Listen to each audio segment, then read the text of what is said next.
Hello കൂട്ടുകാരെ, തത്സമയ ശ്രീയിലേക്ക്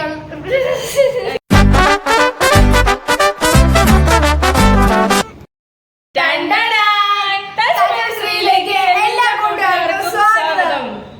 ഇന്ന് നമ്മുടെ യാത്ര പറഞ്ഞോ, എവിടെയാണ്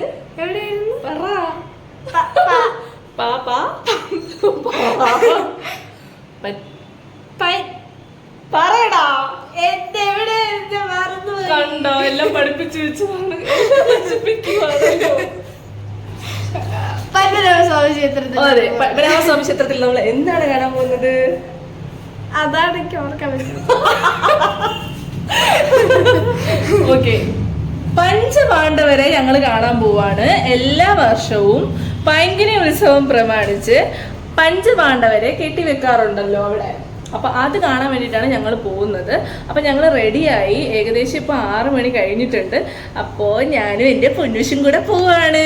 ഓക്കെ, നമുക്ക് പോവാം നമ്മുടെ വീഡിയോയിലേക്ക്.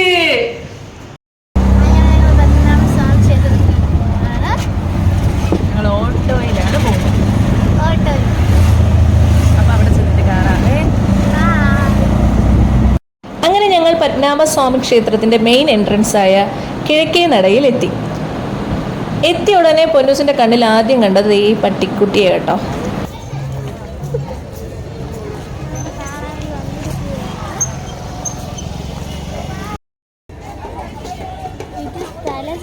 ശരീരം വലുതാണ്, പക്ഷെ ഞാൻ വരയ്ക്കുന്ന പടമൊക്കെ തല വലുതും ശരീരം ചെറുതുമാണ്.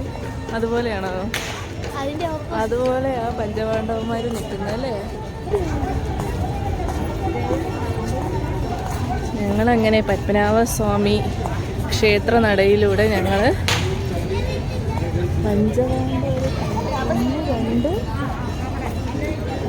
ഇവിടെ 3 പേരല്ലേ ഉള്ളടാ. 5 പേരുണ്ട്, ബാക്കി 2 പേരുണ്ട്. അതെ, ബാക്കി 2 പേരെ കാണാൻ കഴിഞ്ഞില്ല. നമ്മൾ പോയ സമയത്ത് 3 പേരെ ഉണ്ടായിരുന്നുള്ളൂ. യുധിഷ്ഠിരൻ, അർജുനൻ, ഭീമൻ, നകുലൻ, സഹദേവൻ. 5 പേരില് 3 പേരെ ഞങ്ങൾ കണ്ടു, 2 പേരെ കണ്ടില്ല. ശ്രീ പത്മനാഭസ്വാമി ക്ഷേത്രത്തിലെ പൈങ്കുനി ഉത്സവം. ശ്രീ പത്മനാഭസ്വാമി ക്ഷേത്രത്തിലെ പൈങ്കുനി ഉത്സവം ആത്മീയത, പാരമ്പര്യം, രാജകീയ പൈതൃകം എന്നിവയുടെ മിശ്രിതമാണ്. ഒരു വർഷത്തിൽ 2 ഉത്സവങ്ങളാണ് പത്മനാഭസ്വാമി ക്ഷേത്രത്തിലുള്ളത്. ഒന്നാമത്തേത് പൈങ്കുനി ഉത്സവം, രണ്ടാമത്തേത് അൽപക്ഷി ഉത്സവം. 6 മാസ ഇടവേളകളിലാണ് ഈ ഉത്സവം നടന്നു വരുന്നത്.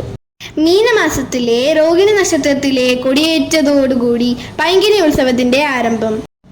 10 ദിവസം നീണ്ടു നിൽക്കുന്ന ഈ ഉത്സവത്തിൽ 9ാം ദിവസം തിരുവിതാംകൂർ രാജവംശത്തിലെ ഉയർന്ന പ്രതിനിധി വേട്ടയ്ക്കൊരു മകൻ ക്ഷേത്രത്തിൽ എത്തുകയും 10ാം നാളിൽ അത്തം നക്ഷത്രത്തിൽ ശംഖുമുഖം കടലിൽ ആറാട്ടും. അതോടുകൂടി ഈ ഉത്സവത്തിന് കൊടിയിറങ്ങും. കിഴക്കേ നടയിലാണ് ഞങ്ങളിപ്പോൾ ഉള്ളത്. കിഴക്കേ നടയാണ് മെയിൻ എൻട്രൻസ്. ഈ ഉത്സവത്തിന്റെ പ്രാധാന്യം കിഴക്കേ നടയിൽ ഉയരുന്ന പഞ്ചപാണ്ഡവരുടെ രൂപങ്ങളാണ്. തുടക്ക ദിവസമായതുകൊണ്ട് ഞങ്ങൾക്ക് എല്ലാ രൂപങ്ങളും കാണാൻ കഴിഞ്ഞില്ല. ഏറ്റവും ചെറുത് സഹദേവനും ഏറ്റവും വലുത് ഭീമനുമാണ്. ഈ രൂപങ്ങൾ സ്ഥാപിച്ചിരിക്കുന്നതിന് തിരുവിതാംകൂറിൽ ഒരു ചരിത്രമുണ്ട്. തിരുവിതാംകൂറിൽ കൊടിയ വരൾച്ചയും ക്ഷാമവും വന്നപ്പോൾ ദേവപ്രശ്നം വെക്കുകയും ദേവപ്രശ്നത്തിൽ പഞ്ചപാണ്ഡവരുടെ രൂപം കെട്ടി ഇന്ദ്രദേവനെ പ്രീതിപ്പെടുത്തുകയും ചെയ്യണം എന്ന് തെളിയുകയും ചെയ്തു. തുടർന്ന് പഞ്ചപാണ്ഡവ രൂപങ്ങൾ കിഴക്കേ നടയിൽ സ്ഥാപിക്കുകയും അവസാനമായി പണി കഴിപ്പിച്ചത് ഭീമനെയുമായിരുന്നു. പണി പൂർത്തിയാകും മുന്നേ തന്നെ ഇന്ദ്രദേവന്റെ അനുഗ്രഹത്താൽ പേമാരി ഉണ്ടാവുകയും ചെയ്തു. അങ്ങനെ തിരുവിതാംകൂറിന്റെ വരൾച്ച അവസാനിച്ചു എന്നതാണ് ചരിത്രം.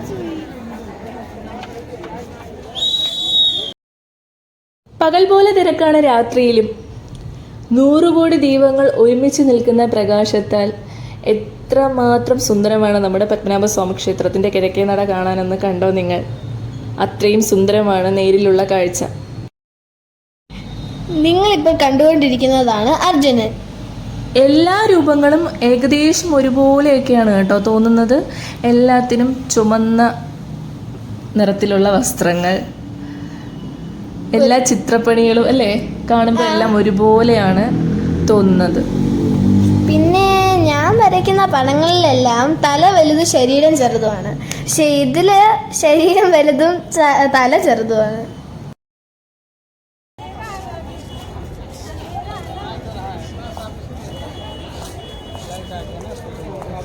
ഈ രൂപത്തിൽ പേര് കൊടുത്തിട്ടില്ല. എനിക്ക് തോന്നുന്നു നകുലൻ ആണെന്ന് തോന്നുന്നു. കാരണം ഭീമൻ ഏറ്റവും വലുതും യുധിഷ്ഠിരൻ ഒരു കാലിങ്ങനെ മടക്കി വെച്ചിരിക്കുന്ന ഒരു രീതിയിലാണ് ആ രൂപം വരുന്നത്. പിന്നെ സഹദേവൻ ഓൾറെഡി അവിടെ ഉണ്ടായിരുന്നു, അർജുനനും ഉണ്ടായിരുന്നു. അപ്പോൾ ഗസ് ചെയ്തതാണ് ഇത് നകുലൻ ആകാനാണ് സാധ്യത. പേര് കൊടുത്തിട്ടില്ലായിരുന്നു കേട്ടോ. അന്ന് ജീവിച്ചിരുന്ന പഞ്ചപാണ്ഡവരുടെ ഈ രൂപങ്ങളൊക്കെ ഇങ്ങനെ കാണുമ്പോൾ സത്യം പറഞ്ഞാൽ കുറച്ചുള്ളിലൊരു പേടിയുണ്ട് കേട്ടോ. കിടുകിട വിറപ്പിച്ച ആൾക്കാരല്ലേ എന്തെന്ന് പറഞ്ഞാലും. പിന്നെ ആ ചിത്രപ്പണികളും ഒക്കെ ആണെങ്കിലും ആ ഫേസിൽ വരുന്ന ആ ഒരു ഭാവങ്ങളും ഒക്കെ കുറച്ച് പേടി തോന്നുന്നത് തന്നെയാണ്. ഞങ്ങൾ സഹദേവന്റെ രൂപത്തിന്റെ അടുത്തോട്ട് പോയി ഒരു ഹായ് പറഞ്ഞിട്ട് വന്നു. പൂർണ്ണമായും തടി കൊണ്ടാണ് കേട്ടോ ഇത് ഉണ്ടാക്കിയിരിക്കുന്നത്. അതുപോലെ തന്നെ പെയിൻറ്റിങ്ങും ഒക്കെ നന്നായിട്ട് ചെയ്തിട്ടുണ്ട്. ഒരുപാട് കഷ്ടപ്പാടുണ്ട് ഈ ഒരു രൂപത്തിന് എന്ന് നമുക്ക് അടുത്ത് പോയി കാണുമ്പോൾ മനസ്സിലാവും. പൊന്നൂസിന് പഞ്ചപാണ്ഡവരിൽ ഈ നിൽക്കുന്ന രൂപങ്ങളിൽ ആരെയാ ഇഷ്ടം? 3 പേരെയല്ലേ നമ്മൾ കണ്ടോളൂ.